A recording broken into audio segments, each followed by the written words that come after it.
¿Qué tal? Buenas tardes. Bueno, vamos a empezar el webinar. No me quiero confundir con el título porque es largo. Cómo utilizar las herramientas tecnológicas y los datos para prevenir e investigar fraudes corporativos. Muchas gracias por participar. Este es uno de los webinars que venimos en este ciclo de martes de Meetups, de Creatribe, para quienes sea la primera vez que se conectan a uno de nuestros webinars o de nuestros encuentros. Les comentábamos así rápidamente que somos un espacio que empezó a funcionar en diciembre del año pasado, o sea, prácticamente medio año estamos viendo la luz.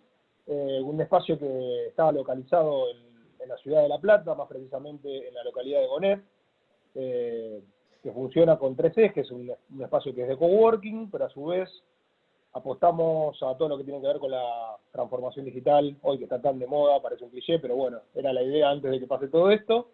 De alguna manera intentando impulsar emprendimientos tecnológicos de la región, para eso tenemos una aceleradora, y por otro lado, todo lo que tiene que ver con capacitaciones, y capacitaciones que tengan que ver justamente con estas temáticas vinculadas a los negocios, la tecnología, los datos, el diseño, y bueno, obviamente lo que tiene que ver con desarrollo y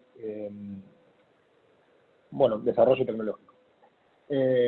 Para la charla que tenemos hoy, el invitado, que muy amablemente, también de acá, coterráneo de la Ciudad de La Plata, y que recibido en nuestra querida Universidad Nacional de La Plata, Facultad de Ciencias Económicas, Adriano Muselli, que tiene ya más de 15 años de experiencia en KPMG.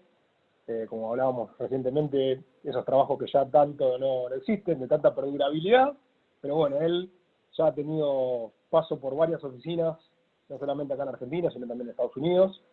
Y bueno, vamos a estar dialogando un buen rato, donde él va a contar un poco sus experiencias en toda esta utilización de herramientas tecnológicas para analizar esos datos, investigar estos fraudes corporativos. La idea de Adriano hoy es hacer algo interactuado, donde puedan participar. Él va a hacer una presentación de lo que está haciendo, de cuál es su experiencia, pero pueden ir escribiendo en el chat alguna consulta o alguna acotación que tanto Camila como yo le podemos ir leyendo, y si da el caso, vamos a ir abriendo los audios, porque a Adriano le gusta interactuar. A él le gusta lo presencial y lo virtual, pero le gusta interactuar, así que vamos a hacerlo con esta dinámica, y bueno, esperemos que vaya saliendo muy lindo. Así que bueno, Adriano, te dejo ahí para que comiences y bueno, te sigo con la charla. Dale, gracias Pachi. Bueno, muchas gracias por el espacio. La verdad que es un placer poder participar, aunque sea de forma virtual, ya que todos nos estamos un poco acomodando a esta nueva realidad de interactuar vía la web y en espacios virtuales. Y siempre está bueno compartir por lo menos la experiencia de uno y tratar de aportar su granito de arena a cómo las cosas, a cómo uno hace las cosas y cómo uno trabaja, y cómo la evolución de la tecnología se va transformando en el tiempo y agrega mucho valor. También, afortunadamente, acelera los tiempos, cosa que no es menor para los clientes que tenemos nosotros y para resolver por ahí las situaciones medio irregulares que, por lo menos en el campo que yo laburo, que yo trabajo, sirven bastante. Así que, como decía Pachi, la idea es contar un poco mi experiencia y en qué es lo que hago, cómo aplicamos la tecnología, y después vamos a una ronda de preguntas, dudas, comentarios, compartir experiencias y cómo se puede ayudar. ¿Okay? Como decir, soy contador, egresado de la Universidad de La Plata, socio hoy por hoy de KPMG en Argentina. Ya van a ser más de 15 años en KPMG, y empecé, es muy loco pensar que estoy haciendo lo que estoy haciendo cuando salí de contador en de la universidad. Hoy por hoy me dedico bastante poco a la contabilidad, la uso mucho, pero no la aplico en términos del contador tradicional, así que eso también es muy interesante. Antes de entrar a KPMG había trabajado en otra consultora multinacional, y más que nada en reingeniería de procesos, y cuando entro a KPMG en el área de Forensic Services, la verdad que no sabía qué era, literalmente, y como sabía procesos, entonces dije, bueno, me dijeron que tenía que, en los procesos de las compañías, identificar riesgos de fraude. Esto fue 2004. Y la verdad que era raro para mí. Y obviamente capacitaciones en una multinacional estuvo muy bueno. La situación y los proyectos que fueron derivando en esa compañía, en KPMG, obviamente me hicieron empezar a investigar, y después de distintos proyectos terminé trabajando en Estados Unidos, terminé trabajando en Chile, en distintos países de Latinoamérica, siempre en la misma actividad de investigación de fraudes. Y lo bueno de lo que es Forensic Services tiene siempre que nos dedicamos básicamente a buscar la integridad en los procesos de negocios. Ese es básicamente nuestro objetivo. Y en función a eso hay distintas formas. Una es la parte proactiva y la parte reactiva. La parte proactiva es decir, cómo las compañías se preparan para un eventual fraude. Hoy por hoy, distintas estadísticas y de las asociaciones de examinadores de fraude, que es una de las más reconocidas a nivel mundial, dice que el 5% del revenue de la compañía se va en fraudes.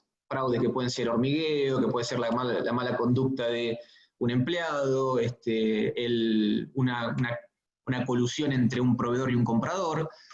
Entonces, la parte proactiva lo que hace es intentar poner controles o buscar distintas herramientas para poder prevenir el fraude. Y después está la parte reactiva, que ya es cómo cuando el hecho se consume, es decir, cuando el hecho se realiza, se materializa, es decir, quién lo cometió, qué pasó, por qué sucedió, quiénes fueron los implicados, cuánto se defraudó, cuánto fue el monto del fraude, si hay una causa judicial, si se lleva a juicio o no se lleva a juicio, se toma una medida disciplinaria en forma interna o no. Entonces, todas esas cosas, la verdad que si uno se pone a hacer retrospectiva, ve cómo evolucionan las metodologías de investigación.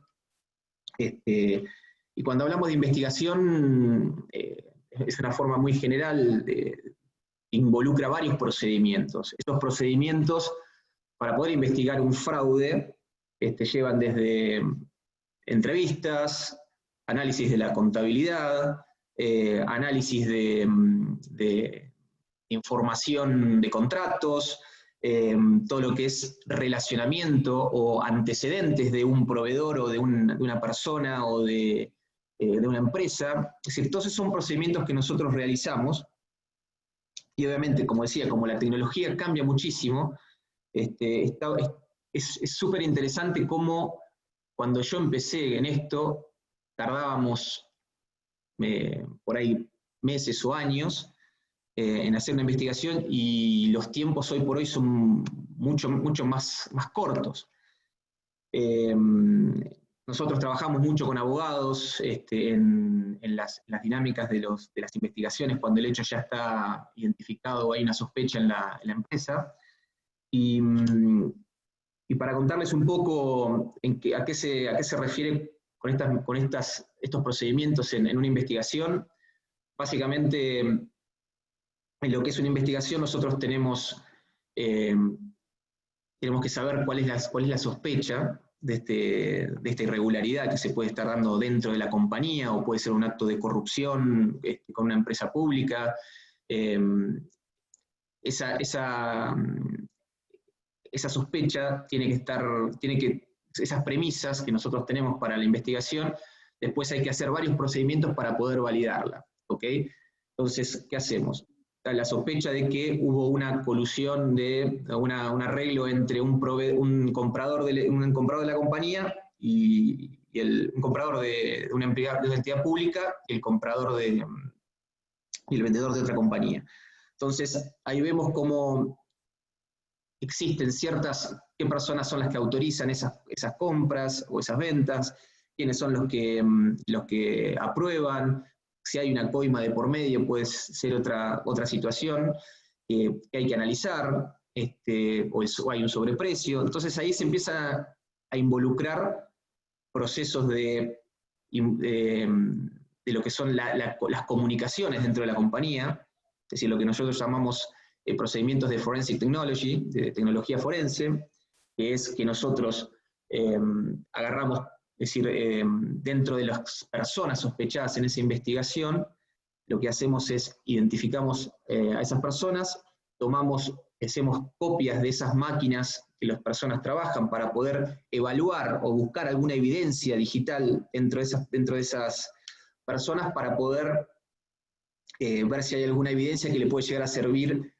que nos puede decir qué es lo que está pasando, o qué es lo que puede cómo se puede estar dando el esquema del fraude, y a su vez que le sirva al abogado, si hay un abogado que está llevando la causa, para plantear el caso en forma judicial. Esas copias de las máquinas no solamente son de la computadora como tal, sino que tenés el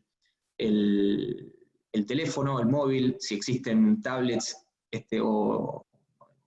tablets o iPads, lo que sean, también se copian, todo lo que son los servidores de la compañía, discos, carpetas compartidas, servidores, backups, todo eso se hace un relevamiento, una colección de esa información, obviamente con esto hay que tenerlo muy presente, que se hace en forma legal, es decir, con la ayuda de un abogado, en términos de que es legal copiarse eso, que está dentro de las políticas de la compañía, hay toda una serie de aspectos legales que se cumplen para esto, mantener la cadena de custodia de la información que se le copia a una persona para después poder analizarla.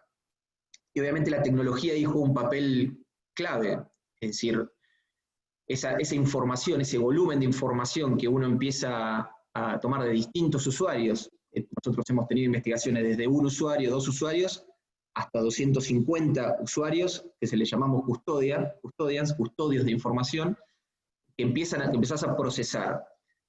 Existen muchas herramientas en lo que es tecnología forense que ayudan a procesar toda esa población de información, empezar a eliminar lo que son duplicaciones, comunicaciones entre varias personas para que quede solo una, o sea que todo tiene su tiempo, para que después el equipo que va a investigar o revisar esa evidencia digital tenga una versión más clara de lo que es la información, de la documentación a revisar. Y lo que es muy interesante en este proceso y cómo evoluciona la tecnología, cómo aplica la tecnología en eso, es decir, hasta hace 10 años atrás, todo ese proceso llevaba mucho tiempo, las herramientas lo único que hacían era procesar esa información, correr unas palabras claves que estaban asociadas a la investigación o al caso que nosotros estábamos investigando,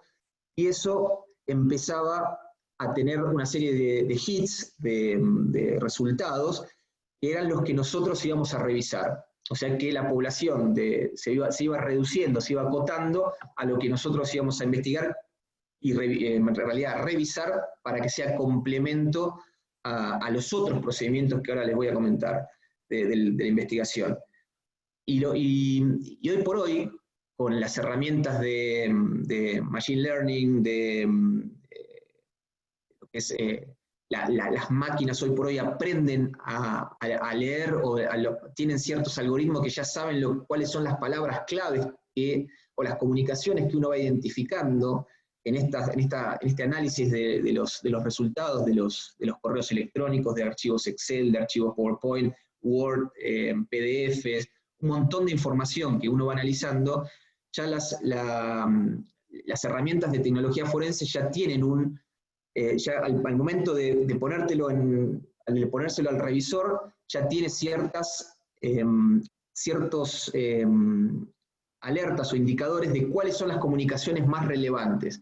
Ya las herramientas evolucionaron tanto que ya te dice, mirá que hay mucha comunicación entre Juan y Pedro, hay mucha comunicación entre estas dos personas en esta fecha, ya hay mucha, es decir, hay una palabra, está la palabra cometa que se repite 80 veces en estos correos. O sea que ya la herramienta, es decir, en forma casi autónoma, ya te identifica ya te da esa información.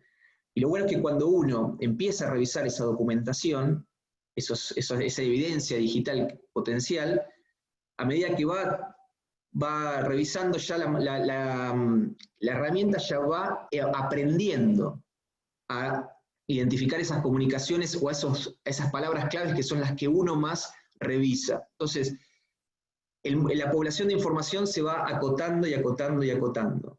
De nuevo, investigaciones que nos llevaban hace 10 o 5 años, nos llevaban un año o más de un año, hoy por hoy son investigaciones que te dan la información para poder revisar en periodo de meses. ¿Ok? Entonces, eso es algo que a nosotros nos asombra día a día y que todo el tiempo nos vamos ayornando y la verdad que son herramientas súper valiosas a la hora de buscar información, de complementar otros procedimientos, porque obviamente eso, después la información que uno identifica en ese proceso de revisión de evidencia digital, también la aplica o la usa para buscar evidencia en la contabilidad, en los que no son nuestros casos. Todas nuestras investigaciones relacionan o se versan sobre temas contables, es decir, cómo se cocinan los estados financieros, cómo se oculta un fraude dentro de la contabilidad, es decir, cómo son las transacciones o cómo son los sobreprecios o cómo se pagan las coimas por ciertos servicios en forma, cuando hablo de coimas hablo en forma privada y pública, ¿ok? Porque existe la coima tanto en lo público como en lo privado. Y es interesante cómo ese dato que uno encuentra en los correos electrónicos lo replicás o lo buscás también en la contabilidad. También utilizamos esas mismas palabras claves que corremos en la evidencia digital, también la utilizamos en la información contable, porque recuerden que la información contable, para los que más o menos tienen idea de lo que es un libro diario, un asiento contable, es decir, hay mucha información en eso, muchas palabras, que pueden hacer o darnos indicios de a qué transacción se refiere, o cuál es la observación que se puso en un asiento contable. Y eso también nos nutrimos de esa información, investigamos, analizamos esa información para poder complementar todo lo que es la investigación. Eso es un poco también lo que hace que los distintos procedimientos en una investigación tengan información tanto de lo que es la información digital de correos, la información contable, y a su vez, cuando identifico una empresa o una relación en la información digital, voy al equipo de inteligencia corporativa, que es la que busca antecedentes sobre ciertas compañías o ciertas personas para ver cuál es su historial o su relacionamiento de familias o sociedades, para ver si esa persona tiene, a su vez, a partir de hermanos, padres, esposa u otras, una empresa a la cual se le pagó la coima. O sea que todos esos distintos procedimientos tienen una vinculación y tienen un nexo. Por eso siempre recalcamos, y para nosotros la tecnología, el uso de la tecnología en las investigaciones es clave. Cuando nosotros tenemos herramientas imagínense que los equipos nuestros de investigación no son contadores, tenemos criminólogos, tenemos abogados, tenemos licenciados en comunicación, licenciados en administración, tenemos, bueno, tecnología, obviamente, todas las informáticas, y o sea que es un equipo, la verdad, multidisciplinario que para los distintos procedimientos que hacemos es muy útil y la verdad que ayuda mucho para tener las distintas perspectivas. Cuando hablaba de Forensic Technology, hablaba de lo que es e-discovery, que es esto de recopilar la información de las computadoras y de los equipos y de los servidores y de los teléfonos y de todos los dispositivos tecnológicos que tenga la compañía. Y también utilizamos lo que es el análisis proactivo de datos. ¿Qué significa el análisis proactivo de datos?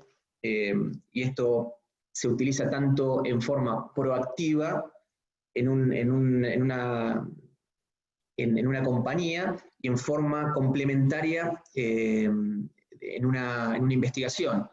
Porque nosotros con el análisis proactivo de datos lo que hacemos es, tomamos toda la información contable de la compañía. Cuando me refiero a toda la información contable es el libro diario, toda la contabilidad, todo el sistema, el ERP de la compañía. Tomamos información del libro diario, el libro de IVA compras, IVA ventas, el maestro de proveedores, estado de pagos, estado de cheques, un montón de información, y con herramientas que tenemos en KPMG y que son todas las que realizan este tipo de servicios, son herramientas que pueden manejar volúmenes altos, casi el 100% de la población de la información contable que les mencionaba, se puede analizar. Es decir, existen ya ciertos queries, ciertos queries que no están parametrizados, que empiezan a tirar cierta información, ciertos patrones que nos pueden ayudar a identificar ciertas irregularidades o ciertas banderas rojas para poder analizar más adelante. O en el caso de un análisis proactivo de datos, en el caso que sea un trabajo proactivo, lo que hace eso es que esa información que nosotros analizamos, cruzamos entre sí y a su vez con información de terceros me refiero el listado de proveedores. Ok, un cruce muy simple es cruzar el maestro de proveedores con el maestro de empleados para ver si existen direcciones que son comunes o coincidentes, y quizá un proveedor termina teniendo la misma dirección de un empleado, pero en realidad está localizado una empresa, o sea que podría ser una potencial irregularidad que tengo que revisar. ¿Qué pasa? ¿Cuál es la duda ahí?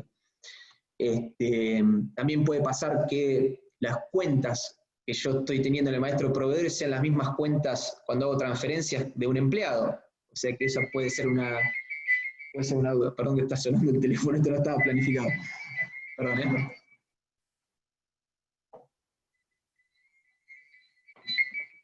Perdón. Les decía,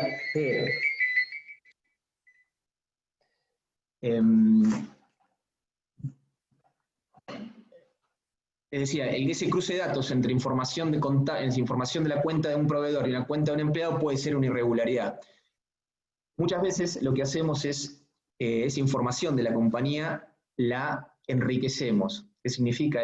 La enriquecemos con distintas fuentes externas.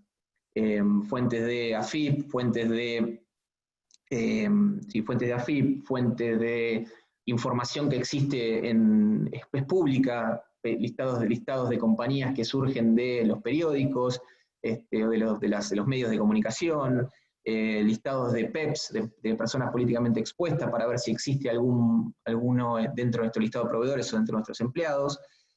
Y a veces empezamos a ir un poquito más allá, si la investigación o el caso lo amerita, de ver cuáles son las vinculaciones familiares que tiene esa persona, ese proveedor o ese proveedor, para tratar de ver si tienen otras sociedades esas personas, o quiénes son los socios de las empresas de nuestros proveedores, para ver si existieron pagos que se le hicieron a esas empresas terceras, llamémosle, que nosotros llamamos anillos, y ahí podemos identificar ciertas irregularidades. Todo ese cruce de información nos da mucha tela para cortar en un ida y vuelta con nuestra contraparte, de que empezás a decir, mirá, hay esta irregularidad o esta bandera roja que habría que analizar, donde hay donde se le está pagando a esta persona que está relacionada con un empleado de la compañía, o se le está pagando a esta persona que dice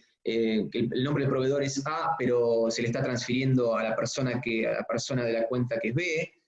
O sea que existe mucha información para poder analizar ex post, ¿ok? A su vez, nosotros otra cosa que hacemos con ese análisis proactivo de datos es analizar la información, cuando analizamos la información contable o la información de compras, de ventas. Bien. Cuando analizamos esa información, lo que hacemos es, tenemos un listado de rutinas que hacemos con una herramienta nuestra que se llama Keytrace, que lo que hacemos es hacer un ranking de cómo hacen, de cómo pegan esas rutinas en la información contable. Obviamente, dependiendo la empresa y el tipo de industria en la que se maneja, hay ciertas rutinas que tienen más ranking, son más importantes que otras.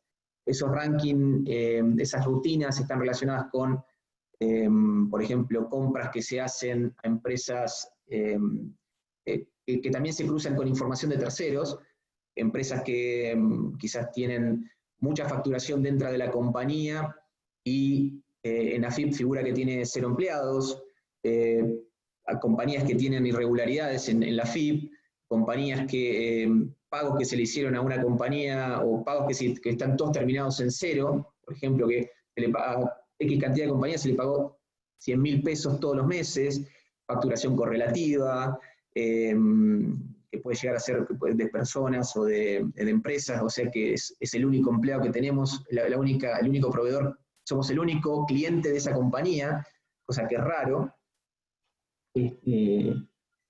Entonces empezás a tener a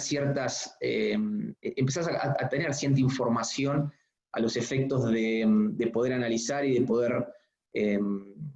poder ir ya a la transacción, al soporte contable, decir, bueno, esta transacción que identifiqué tanto en un trabajo proactivo como una investigación como tal, puedo ir a buscar la información soporte para tratar de ver si realmente hay algo raro o no hay algo raro.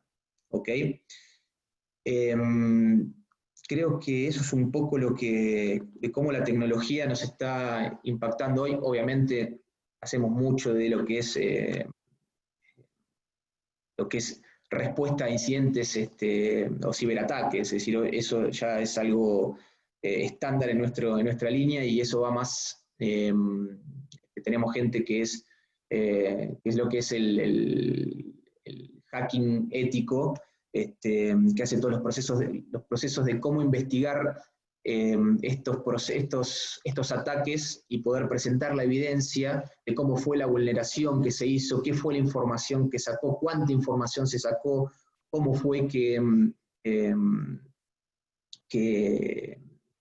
cómo fue que obtuvo la información y qué se hizo con esa información, cuáles fueron las vulnerabilidades que tenía el sistema para poder meterse. Nos ha pasado investigaciones de memes que han salido de WhatsApp de los teléfonos de la compañía, nos ha pasado que filtraciones que alguien se metió, es decir, con los permisos que existían en la compañía, se metió en los correos personales de cierta persona y empezó a publicar fotos imprudentes en la web. O sea que eso también es algo, y hoy por hoy existen herramientas tecnológicas que te permiten meterte en la computadora y hacerte un barrido de la computadora, de ver cuáles son las filtraciones que pudieron haber existido si se les puso un pendrive en la computadora y se les empezó a sacar información, cuánta información se sacó, en qué día, por ejemplo, si echan a un empleado, cómo si ese empleado el último día antes de entregar la computadora hizo una bajada de información y se robó información. Eso también es algo que se hace comúnmente en nuestro día a día.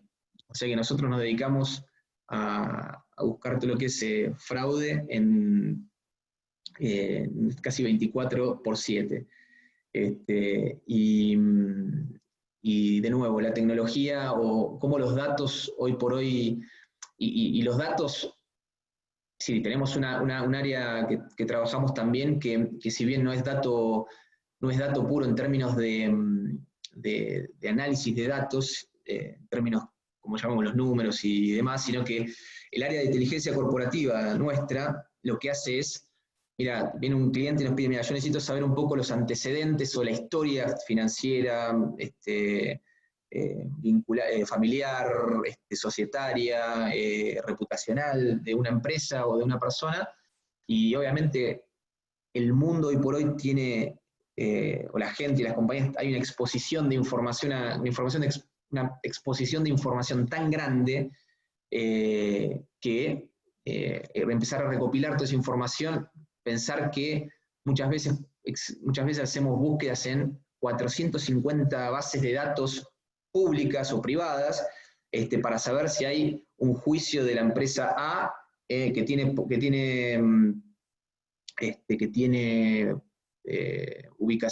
actividades o que tiene una planta en Tanzania, y hay bases de datos que hacen toda esa búsqueda en muchos países. Entonces, y toda esa información se recopila y son las que nutren en un informe, llamémosle, o en un documento para un cliente en forma aislada, que es cuál es la información de esa compañía en particular, o cómo puede ser que complemente en una investigación más integral. ¿Ok?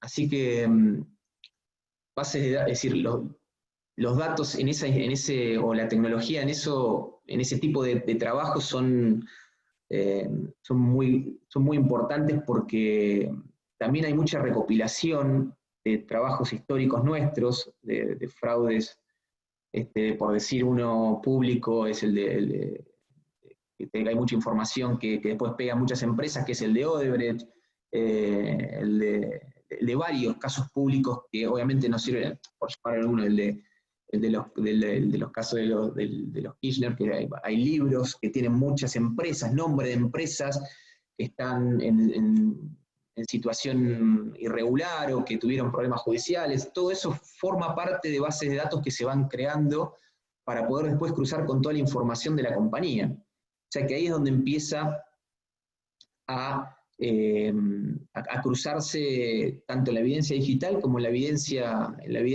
contable, en los sistemas de contabilidad. Porque si uno tiene una compañía que está en un estado irregular, o que tiene antecedentes judiciales, o que fue o que está con facturación apócrifa, facturación irregular dentro de AFIP, que está identificada, también es importante saberlo en la compañía. Es importante entender quién es tu proveedor o quién es tu cliente. Es decir, y nos ha pasado en muchos casos que compañías que cuando proveedores o clientes que se incorporan a nuestro día a día, en ese momento no eran empresas con facturación apócrifa o facturación irregular, pero después con el correr del tiempo se transforman que son donde están las usinas de empresas estas de facturación irregular. Entonces uno quiere entender desde cuándo está trabajando con nosotros, cuándo empezó a facturarnos con nosotros, cuál fue su progresión en términos de facturación. ¿Es estable en el tiempo, o la verdad que hay una forma de sacar plata de la compañía a través de esas empresas? O sea que esas son todos análisis que se hacen tanto con información interna de la compañía y con información de terceros. No sé si los confundí mucho o fui bastante rápido por todos los aspectos en cómo la tecnología afecta y cómo los datos en realidad no son importantes en nuestras investigaciones. Bueno, Adriano, buenísimo. Yo creo que ahora para mucha gente se fue sumando a medida que ibas comentando y dando la charla. Quien quiera hacer algún tipo de consulta puede optar por escribirlo en el chat, que se la leemos nosotros, o si no, podemos abrir los audios y consultar. Yo voy a empezar para romper el hielo. A mí me gusta romper el hielo un poco para que la gente se vaya familiarizando con las preguntas y se anime también. Obviamente que, como decías, la idea es que esto sea un poco interactivo y que cada una de las personas que tenga dudas se la saque. Yo tengo la primera, me la anoté acá, es respecto al campo de acción que tienen ustedes, ¿cuáles son los límites en cuanto a esto al análisis de dispositivos, y hoy, lo pensaba esto en función de la situación actual, donde hoy muchos están trabajando en remoto, muchas empresas tienen que mandar a la gente a trabajar a sus casas, y eso Sí. implica que trabajen con sus propios dispositivos. ¿Hasta Sí. dónde pueden ustedes, y en este caso, qué hacen con este tipo de situación? Mira, obviamente las investigaciones siempre tienen un alcance. Obviamente el alcance lo pone nuestro cliente o poco lo acotamos a lo que podemos abarcar. Obviamente, pues sí, las investigaciones pueden ir hay mucho que se puede extender. En términos en función a ese alcance, cuando nosotros planteamos los procedimientos, esos procedimientos contemplan, como te decía, procedimientos de análisis de información contable, entrevistas a personas físicas, es decir, personalmente, obviamente con la limitación que hoy por hoy hay en términos de la presencia, se puede hacer por alguna forma virtual, que hay algunas dudas sobre eso también, porque a veces no es tan efectivo. Y en términos de cuando uno hace la recopilación de información digital o en búsqueda de información de evidencia digital, la compañía generalmente tiene unas políticas, llamémosle las multinacionales o las grandes, o las que han pasado por esto en algún momento, tienen ciertas políticas y procedimientos internos que hacen que ya estén amparados en hasta dónde se puede llegar con la información, con la obtención de esa información. Obviamente, si la compañía tiene una política de uso de trae tu teléfono y yo te pago, yo te doy el chip y el chip te lo pago yo, ahí hay una duda hasta dónde puedo ir a copiar. Y la compañía tiene una política de trae tu dispositivo electrónico o utilizar tu dispositivo electrónico personal, eso que yo uso mi laptop para trabajar, perdón. A veces hay un tema ahí porque yo no puedo hacer nada desde lo personal, no puedo meterme en la información personal porque es un tema más legal. Yo te lo toco de experiencia, lo comento de experiencia. Después hay abogados metidos en esta sintonía fina, pero yo no puedo ir a buscar la computadora personal de una persona. Yo voy a decir, finalmente la compañía lo que hace es tomar la herramienta de trabajo que es propiedad de la empresa. Es decir, si el dispositivo es de la empresa, la computadora, el teléfono, la tablet o lo que sea, generalmente eso es lo que se recolecta o lo que se hace en la copia. Nosotros cuando hacemos la revisión, como nosotros hacemos un listado de palabras claves asociado a la investigación, no vamos a ver la información personal de esa persona, sino lo que da resultado. Y ahora siendo un poco más fino a tu pregunta, es decir, hoy por hoy con la distancia, se están haciendo si las personas se llevaron la computadora del trabajo a la casa, se puede ir a hacer alguna copia de esa forma. Nuestros procedimientos muchas veces para seguridad y demás, esa copia generalmente se hace con un escribano para dar un poco de fe al procedimiento. Y obviamente con el visto bueno de los abogados de la compañía. Pero hoy por hoy son procedimientos más complejos por el trabajo remoto y muchas veces cuando es el trabajo a partir de una computadora personal es mucho más difícil. Podemos copiar el correo que es de la empresa, podemos copiar el archivo compartido al cual está accediendo esa persona, pero no podemos copiar la máquina. Bien. Por ahí Federico levantó la mano, quiere hacer una consulta, le levantamos el audio. Ahí está. Bueno, ¿se escucha? ¿Se escucha? Sí, se escucha. Hola, Federico. Adriano, ¿qué tal? Muy buena la charla. Gracias. No, de nada. Mi pregunta es, ¿qué se puede extraer de todos estos modus operandi que hay para violar la ley y los procedimientos con los que se la ingenian los delincuentes ¿qué puede extraer uno para aplicar de forma legal en su organización? Por ejemplo, a ver si me explico. Uno ve en las series narcos que los Sí. narcos son libros contables codificados, con una codificación especial que hace que la policía después no pueda leerlos y necesite sí o sí de alguien de adentro del cartel para que lo decodifique. Y es como están como encriptados, por así decirlo. Esa es una, o por ejemplo, según entiendo, los narcos manejan muy bien la logística, aprendiendo estrategias que imitaron de, por ejemplo, Walmart o compañías como McDonald's, etcétera. ¿Qué has podido ver de algo, de prácticas, así como te digo, que se las ingenian y que se pueda aplicar de manera legal en una empresa? En- Creo que entendí la pregunta, Federico. Y muchas veces, para ser más claro, los defraudadores están muchas veces mucho más adelantados que los investigadores o que la policía o que la justicia. Entonces a veces es difícil seguirlos. Para poder llegar a entender lo que pasa en la compañía, siempre hay alguien que es un, llamémosle, colaborador, o alguien que hace una denuncia, lo que se dice el whistleblower en inglés, el que delata o el que hace la denuncia anónima respecto de una irregularidad en la compañía, como fueron en muchos casos que son públicos. Todo lo que son los, llamémosle el arrepentido, es el que te va a ayudar a decodificar toda esa información, a entender la logística, a entender dónde se operaba, cuáles eran los códigos de las cuentas, o en el caso de Odebrecht, fueron los propios, es decir, la propia empresa la que ayudó a decodificar que las operaciones estructuradas eran las operaciones por la forma en que se pagaban las coimas.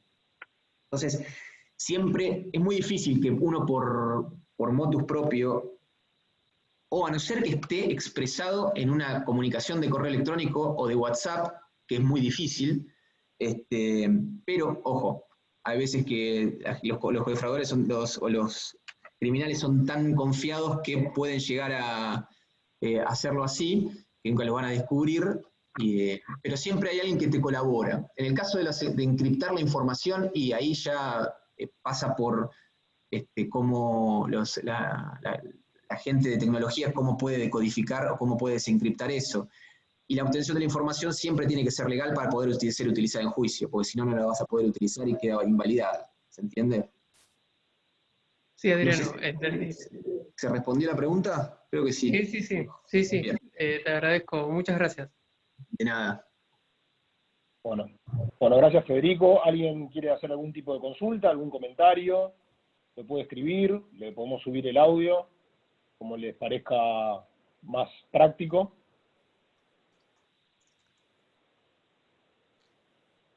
A ver, vamos mirando.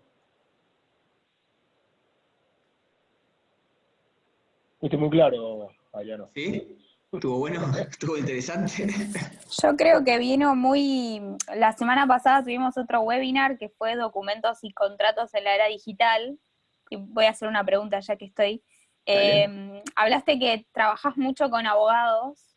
¿Hasta dónde crees que la parte legal los acompaña o les genera más problemas por no estar actualizada para poder usar toda la tecnología, digamos, para resolver estos fraudes?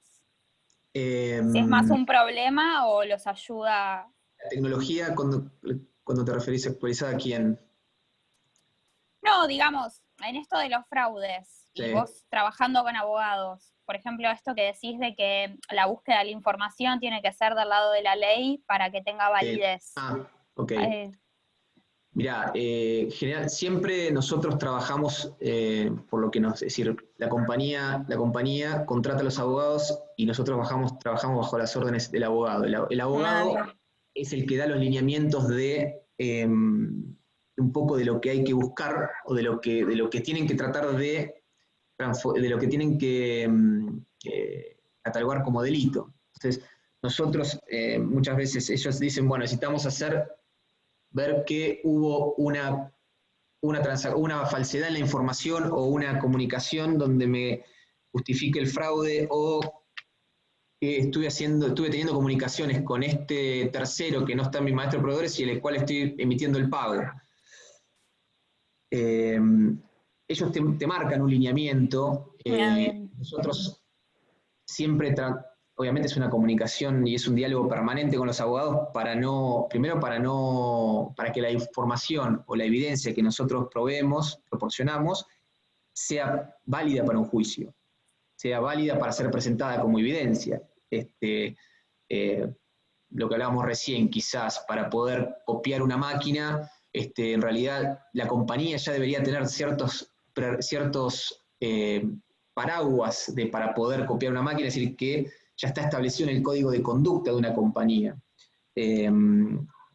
O poder decir que el teléfono es de la compañía, ¿cómo lo justificás? Sí, mirá, esta persona firmó un waiver cuando entró a la compañía de que que el correo electrónico, el correo, el teléfono y todos los dispositivos de la compañía lo iba a usar para trabajar. Entonces, cuando encontrás algo que va en contra de eso, es una herramienta que le sirve. Y todo eso es lo que, no sé, pagos que no van en línea, que están mal aprobados, o que están por el límite, o que se estructuró un pago por el bajo del nivel de aprobación. Trabajamos muy de la mano los abogados, porque para ellos nosotros proporcionamos la información que les sirva. Bien. Bueno, acá tengo una pregunta de Marcelo, que pregunta si es complicado el protocolo de resguardo de información en cuanto a lo que es redes sociales. Ahí no lo sé, porque eso ya cada compañía, las redes sociales cada una tiene su política de privacidad y cómo es cada uno firma su adhesión a lo que es la difusión de esa información. Lo que pasa es que nosotros cuando empezamos a buscar las vinculaciones de una persona si vos te fijás, el comprador de una compañía automotora, el comprador de una compañía automotora, con un proveedor de autopartes, vos ves que en realidad no tienen relaciones, y vos empezás a ver que solamente tienen relación comercial, pero ves que en un Facebook o en alguna red social son amigos, sacan fotos juntos, es decir, ¿cómo pues, por qué es? Es decir, ¿entendés? Ahí es donde empiezan a verse ese tipo de cosas, que ya es más del uso de la gente. Nosotros no utilizamos las redes sociales, no hacemos fake, llamémosle entidades falsas para poder hacernos amigos de alguien y que nos provee, no sé, y meternos en la información de cada uno. Es decir, cuando se ve la información pública. Mucha gente no tiene privacidad, no pone en privado la información que sube a las redes sociales, y ahí es donde se obtiene información interesante. Muy bien. Creo que le respondí, Marcelo. Sí. ¿Puedo hacer una consulta, Pachi? Sí, claro. Hola, Adriano, ¿cómo te va? Seba, sí. Adriano, te quería hacer una consulta, quizás es prematuro, pero en este tiempo de cuarentena, ¿ustedes tienen evidencia de que haya indicadores de mayores casos de fraude? Y como pregunta seguida, y ya vinculada a la tecnología, ¿qué aporte hace la blockchain para lo que es fraude, y hasta dónde pensás que puede llegar el alcance de esa tecnología para lo que es prevención? Mira, buena pregunta. Y la verdad está piola. Lo que es hoy por hoy, en lo que es en la época de pandemia, el tema del fraude es mucho de lo que en lo que es la tecnología, lo que es phishing, lo que es ciberataques, el tema de esos son los puntos más críticos cuando se hacen donaciones se piden donaciones para la vacuna, que ya hay una vacuna, o cuando se hacen pasar por médicos para atender a gente, o sobreprecios lo que ya sabemos, sobreprecios en los kits los kits de barbijos, temas de los guantes de látex, alcohol en gel, etcétera, etcétera. Eso es lo que hoy por hoy está más en boga y es lo que más cuidado se está teniendo. ¿Okay? Todo lo que es los fraudes todos los temas de ciberseguridad. ¿Okay? Por ahí, o proveedores que mucha gente está, y otro por ahí que es un poquito más, llamémosle terrenal, o de la transacción cotidiana, es que en pos de acelerar procesos de compra, estamos dejando de lado, o se están dejando de lado, entender quién es ese proveedor. Los procesos de compliance o de debida diligencia de esos proveedores se están bajando un poco llamémosle las barreras. ¿Se entiende? Eso por un lado. Y en tema de blockchain, hay mucho que se está trabajando, hay mucho que todavía no lo tengo bien en claro, no lo he visto mucho en estos temas de prevención de fraude. Se trabaja mucho en temas de temas de ciberseguridad ahí, ¿okay? De las medidas preventivas para evitar intrusiones, temas de ese estilo. ¿Okay? Pero todavía está bastante increciendo esa línea, y la verdad que no hay mucho bibliografía ni experiencias. ¿Okay? Bárbara, Acá gracias. tenemos una pregunta en el chat que es de Fran. Hola, Fran. Dice, al momento de iniciar una empresa y no tener quizás el capital humano especializado, ¿cómo recomendás empezar a trabajar estas políticas? Gracias, Franco, por la pregunta.